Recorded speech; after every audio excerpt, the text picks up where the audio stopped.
me a Parsha story.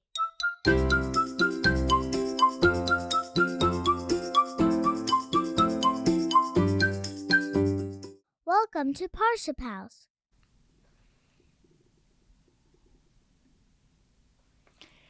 As we continue to look for ways to support our family in Israel, I am hopeful that this Parsha story can be a part of that by helping us grow our Torah learning and how we treat each other.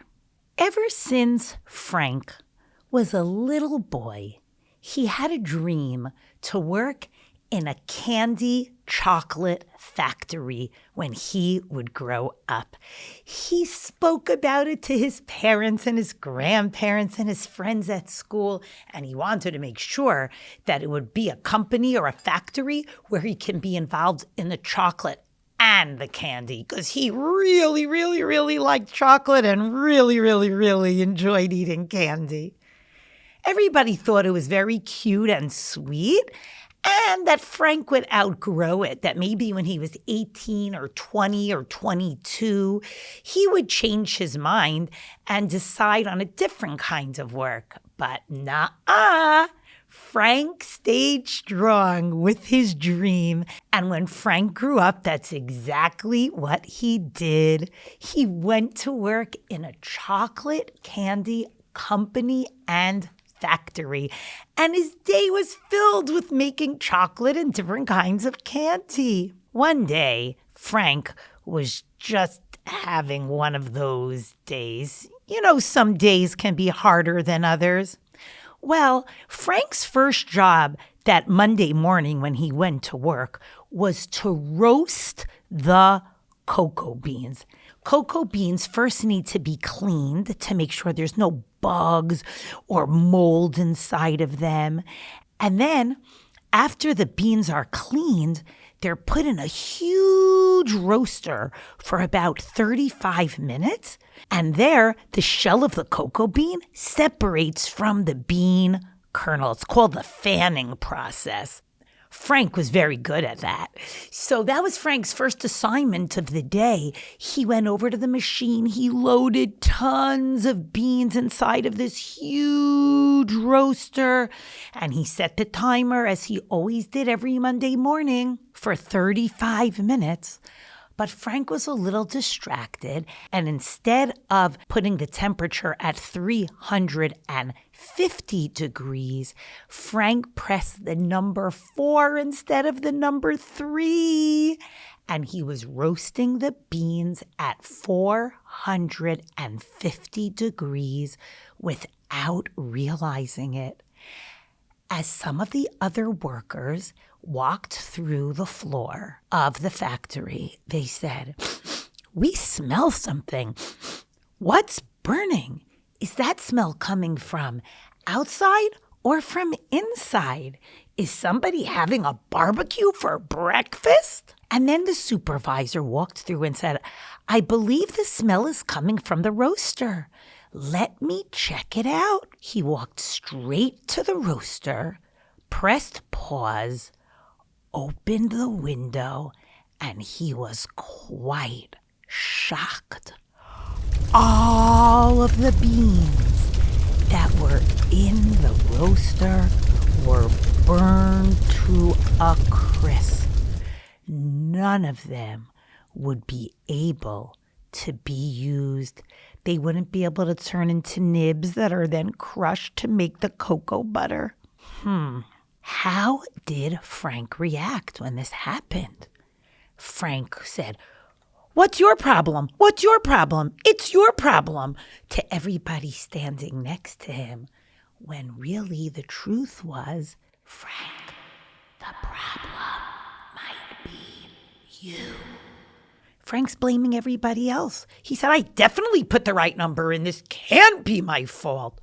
Frank then moved on to his next assignment for the day, where he took a huge amount of nibs from the day before, because this morning there were no nibs because of the burning situation. And his assignment was to put these nibs between two very large steel discs so that they would be crushed. And then the fat is melted inside, and then the cocoa butter and the chocolate liqueur is created in this way. Well, Frank was being careless, and he didn't line the two discs one on top of the other closely enough. So when he put in the code for the crushing to start happening, it sounded like a drum or a tambourine going clap, clap, clap. And suddenly there were these chocolate nibs oozing out of the side, falling on the floor, and some workers started to trip. Frank again is looking around at everybody saying, "What's your problem? What's your problem? What's your problem? How did you make this happen? This isn't me. This wasn't my fault." "Frank, the problem might be you." Ooh, Frank was getting good and angry. This was a bad day so far for him. Everything was going wrong. Let me move on to assignment number 3, he thought. Maybe everybody around me won't be getting on my nerves, and maybe mistakes won't happen now. His third assignment was after the chocolate is molded, sometimes they add caramel or peanut butter on the inside. On this morning, Frank's assignment was to make sure that the caramel got inside the chocolate. The conveyor belt was set up. He had to put the different codes in the computer so that the caramel would be inserted in the middle, passed down on the conveyor belt, and then put into boxes ready to be shipped out. Frank put in the code, and he's standing near the conveyor belt, waiting, watching for the chocolates to come out. The woman who was standing next to him online, as the chocolate started coming out, said, "Frank, are you sure you put the code in correctly? Check out those chocolates that are coming out on the conveyor belt." And he said, What? What's going on? She said, "Look, Frank, the caramel is on the outside and the chocolate is in the inside." "Oh, no, I can't believe you made that happen," he said to the woman. "I keep doing everything right, and everybody around me keeps messing up. What's your problem?" "Frank, the problem might be you." The woman said, "Frank, let's walk over to the computer together and try to stop this run, because it looks like 1,000 of these chocolates came out already, and they're all going to need to be discarded." Oh no, another hard part of Frank's day. The next assignment that Frank had was actually his favorite place to be in the entire factory. Frank really liked how gummy worms tasted, and he set up all the codes and poured in all the ingredients to create gummy worms. As you can guess, Frank was stuck in a pretty bad place that day, and because he was so aggravated, he was careless when pressing the buttons. And the gentleman standing next to him online, next to the conveyor belt for the gummy worms, said, Frank, what's going on? I don't see worms coming out. I see snakes. I don't think the settings were done properly. Could you please go and adjust it?" "What's your problem? What's your problem?" Frank said, looking at the gentleman standing next to him. "How did you make this happen? What's your problem?" "Frank, the problem might be you." Frank stopped the machine, readjusted the numbers, and just couldn't wait for this no good, very bad, terrible, horrible day to be over. As Frank walked to his car after his day of work, he was thinking, everybody got me in such trouble today. Everybody made so many problems for me today. What a bad day.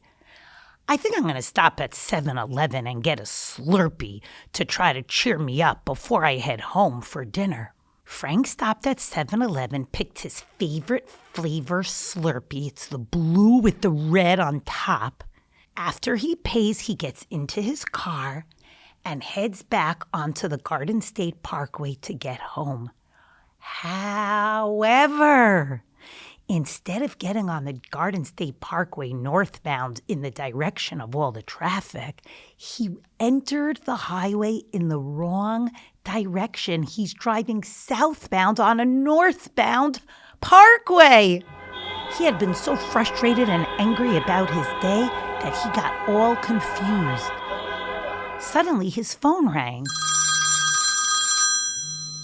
Hello?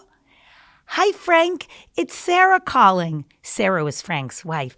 I just heard on the traffic report that there's something crazy going on the Garden State Parkway, that there's somebody on the parkway driving into traffic in the wrong direction. Please be very careful. I want you to get home safely. Be careful of that person that might be on the road. Frank said, Sarah, there's not one crazy driver on the road. There are hundreds of crazy drivers on the road. They're all driving in the wrong direction.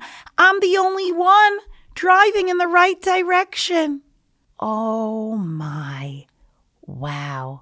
Frank wasn't able to recognize throughout his entire day and also on his drive home that the problem was actually with him, that he was stuck in the wrong direction, and he continued to blame everybody else instead of looking inward and getting unstuck and changing around his day.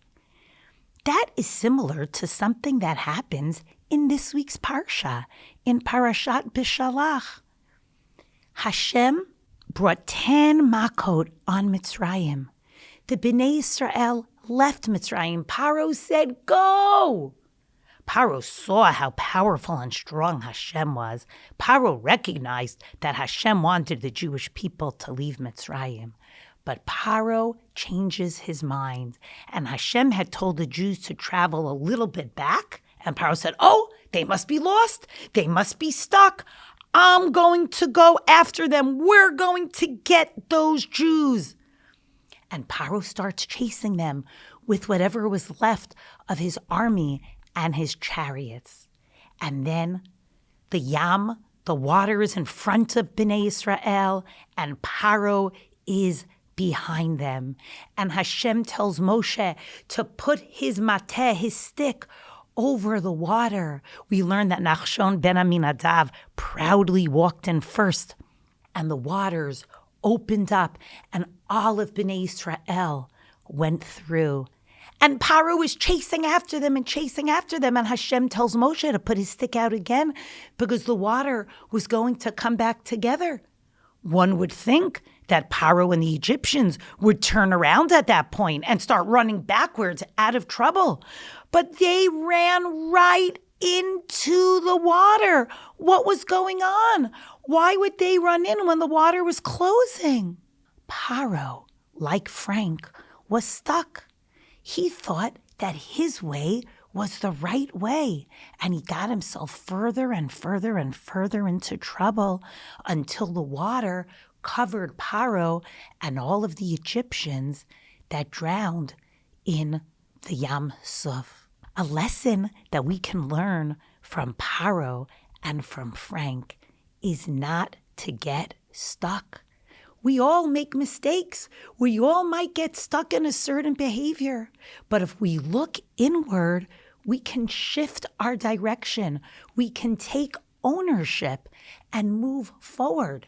Let's think of an area in our life where we might be stuck and where we want to change course, change direction, take ownership, and move forward in a really positive way.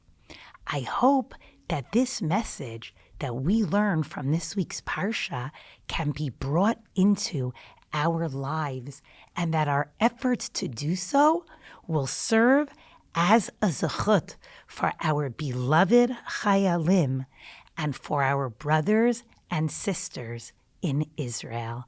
Shabbat Shalom.